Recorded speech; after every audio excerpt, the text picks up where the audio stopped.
Dumnezeu este providerul tău.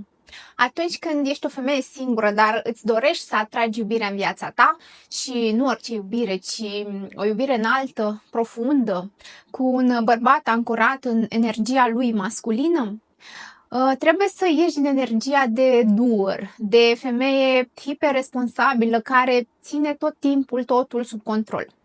Trebuie să începi să-ți accesezi energia feminină dinainte ca un bărbat masculin să intre în viața ta. Cum faci asta?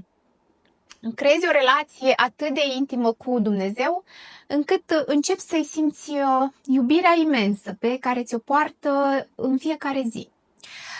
Începi să simți că El este providerul tău numărul 1, care mereu îți scoate în cale exact ce ai nevoie în fiecare moment.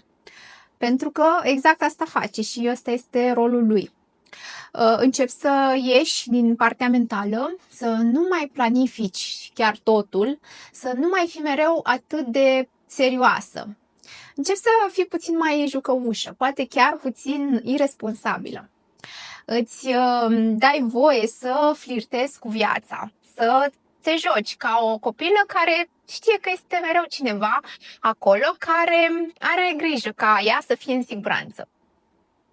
Poate începi să dansezi singură în oglindă acasă, să îți iei o zi liberă în mijlocul săptămânii, doar așa, ca să te relaxezi.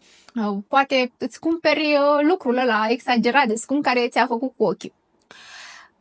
Toate ne dorim bărbați masculini, dar adevărul e că după ce suntem singure de o perioadă mai lungă de timp, ajungem să devenim prea serioase și prea responsabile. Și de aceea începem să atragem bărbați slabi pe care nu îi vrem.